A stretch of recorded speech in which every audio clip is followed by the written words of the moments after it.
മധ്യ കേരളത്തിലെ പ്രമുഖ ബാലസുബ്രഹ്മണ്യ സ്വാമി ക്ഷേത്രങ്ങളിലൊന്നായ പെരുമ്പാവൂർ കൂട്ടുമഠം ക്ഷേത്രത്തിലെ തൈപ്പൂയ മഹോത്സവം ഫെബ്രുവരി 11-ന് നിർമാല്യ ദർശനത്തോടെയാണ് ചടങ്ങുകൾക്ക് തുടക്കമാകുക. ഗജവീരന്മാരുടെയും മേജർ സെറ്റ് പഞ്ചവാദ്യത്തിന്റെയും അകമ്പടിയോടെ കാഴ്ച ശ്രീബലി എഴുന്നള്ളിപ്പ് ഉണ്ടായിരിക്കും. പെരുമ്പാവൂർ കൂട്ടുമഠം ക്ഷേത്രത്തിലെ തൈപ്പൂയ മഹോത്സവം ഫെബ്രുവരി 11-ന് ഭക്തി നിർഭരമായി ആഘോഷിക്കും. മധ്യ കേരളത്തിലെ പ്രമുഖ ബാലസുബ്രഹ്മണ്യ സ്വാമി ക്ഷേത്രങ്ങളിലൊന്നായ കൂട്ടുമഠം ക്ഷേത്രത്തിൽ നിർമാല്യ ദർശനത്തോടെയാണ് ചടങ്ങുകൾക്ക് തുടക്കമാവുക.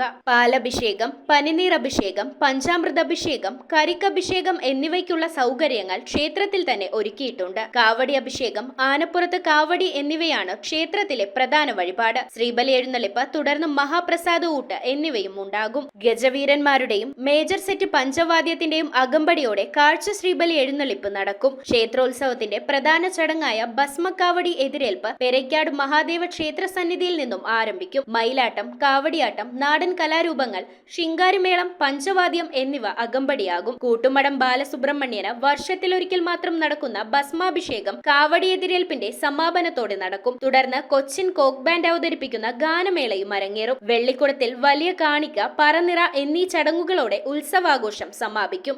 News bureau, Perumbavoor. പെരുമ്പാവൂർ കൂട്ടുമഠം ശ്രീ ബാലസുബ്രഹ്മണ്യ സ്വാമി ക്ഷേത്രത്തിലെയും പെരയ്ക്കാട് മഹാദേവ ക്ഷേത്രത്തിലെയും തിരുവാതിര തൈപ്പൂയ മഹോത്സവം 2025 ഫെബ്രുവരി 4 മുതൽ 11 വരെ ആഘോഷിക്കുന്നു. വർഷത്തിലൊരിക്കൽ മാത്രം നടക്കുന്ന ഭസ്മാഭിഷേകവും മറ്റു വഴിപാടുകളും ഭക്തർക്ക് മുൻകൂട്ടി ബുക്ക് ചെയ്യാവുന്നതാണ്.